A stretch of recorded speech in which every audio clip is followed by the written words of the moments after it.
What's up, everybody? It's Kaiden here, your Friday guy, and this week's topic is our thoughts about detransitioning.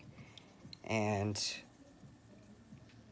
I think this is something that we don't really talk about in the community a lot because it's looked down upon.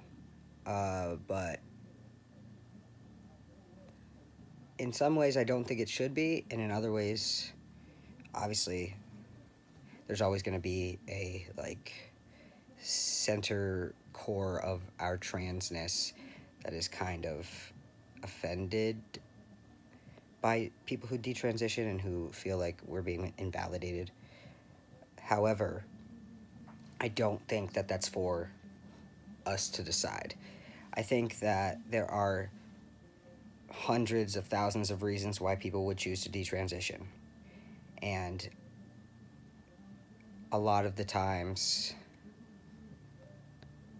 that I've come across, it's been due to safety and their well-being. It was never because they weren't trans or something. It's either because they couldn't afford it and they needed to spend the money on something else, or the situation that they were in socially didn't allow for them to be physically transitioning because it was harmful to their safety.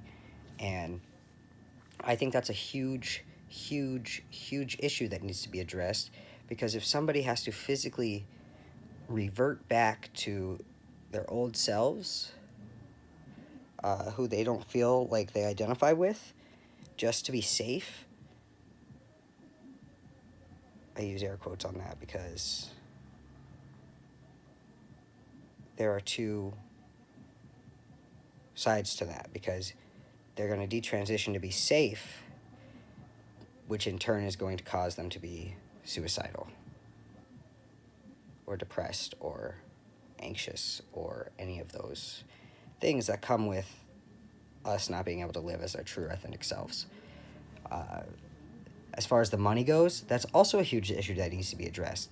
This is not a cheap process. It is very expensive. Hormones in a lot of places are not covered under insurance, and insurance companies are not mandated to have to require HRT or any part of our transition. If you want any kind of surgery, it's all classified as elective surgeries under 99% of the medical companies that hold the insurance policies. And so you have to come out of pocket with that, and then hope that when you fight the fight to get reimbursed for those things, that they will be like, okay, yes, this is medically necessary for you. Where in the same breath, they cover these procedures for people who are not trans. So I look at top surgery, for example. What they classify it as to the insurance companies is a double mastectomy. It's a double mastectomy. I'm not even going to go to the route of cancer, because that is a whole another beast, and we shouldn't have to compare it to that. However, you have people who want to get breast reductions, who are cis women, who would like to get breast reductions because their breasts are physically impeding on their health. Sure, trans men, our breasts are not physically impeding on our physical health, but our mental health, it physically makes it hard to live every day.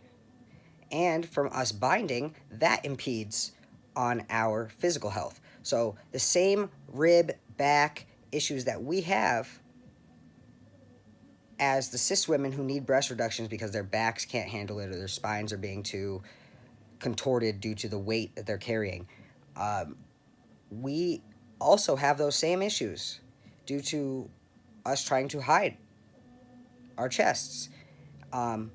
But the breast reduction is covered under medical insurance because it is a medical necessity for them to get that breast reduction to improve their overall health.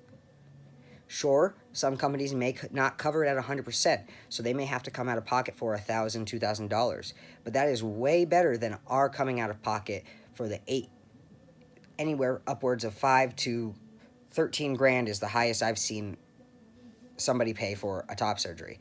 And that's just including the surgery. That's not including your stays, your doctor's visits following, all the things you need for surgery, any of that. That doesn't cover any of that. That's just the actual procedure, the operating table, the anesthesia, everything that you need there.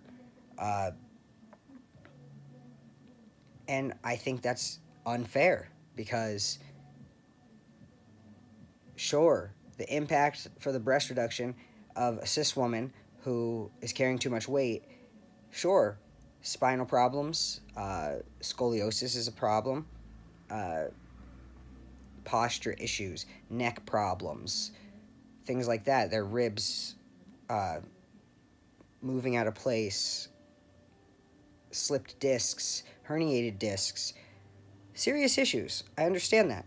But suicide is also another very serious issue that we don't take serious enough until it happens. And trans men not being able to afford to get a surgery that is also medically necessary to their safety and well-being causes a lot of people to at least attempt, because we just don't have the money. So I think that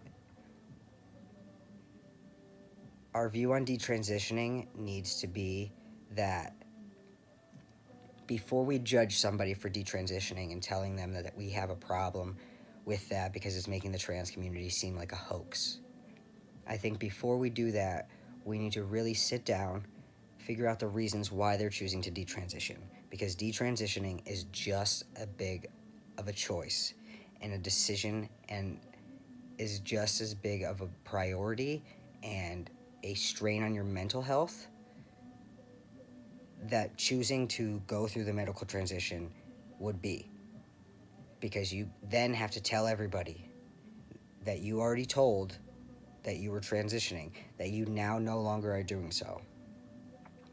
And that can be very unsafe for a lot of people.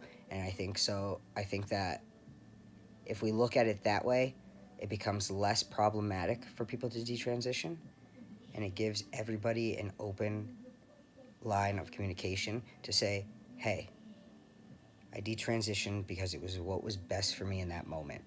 And if they choose to retransition later on down the line, so be it. If not, so be it. But we need to start understanding people and the reasons for why they're doing things. No, none of this right off the bat. They said this, and so it automatically means this. That's not the way the world works.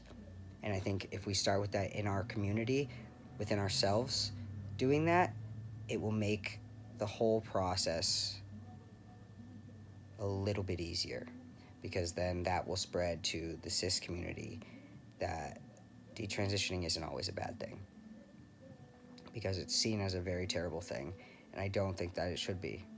Because sure, sometimes there are people that just aren't trans and start to transition and go back on it, but that's because they were never trans in the first place. That is a very small number of people. So we shouldn't lump everybody who detransitions into that same box, because that box doesn't fit most people I know that have detransitioned.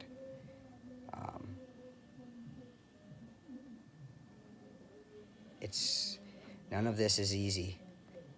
None of this is straightforward.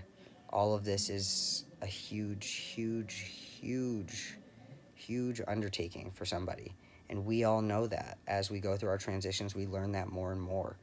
And if you're not in a financial state to do so, if you're not in a supportive community, if you're not somewhere where you are physically able to be okay and mentally allowed to rely on other people to keep you level-headed and on track, then I don't think that detransitioning is a bad idea for you, because it may just not be your time. And it doesn't always have to be the first try. We don't always get things right on the first try. We're human beings. So if the first time doesn't work and you have to detransition, just know that we support you here at the Brotherhood. We support you. We are here for you. If you need to talk or want anybody to talk to about this whole thing, you can reach out to any of us. We will never turn a brother away, or a sister for that matter, because this happens to trans women as well.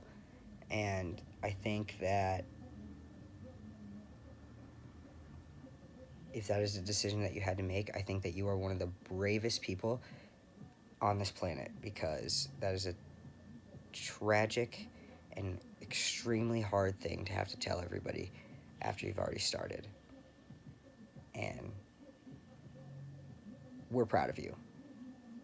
I'm proud of you. Just keep doing the best you can. And one day, some way, somehow, everybody's time will come for whatever they need. Waiting sucks. Being patient sucks. And not being able to do something that you know that you need to do right now sucks.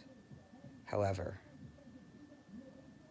keep pushing, because it may not be your time right now for the medical stuff or anything like that, but it is your time to use that knowledge that you have to try to change something, so that the next person doesn't have to go through what you went through. And the next time you decide to do it, if you decide to do it, it's easier for you. I love you all. I hope you have an amazing weekend.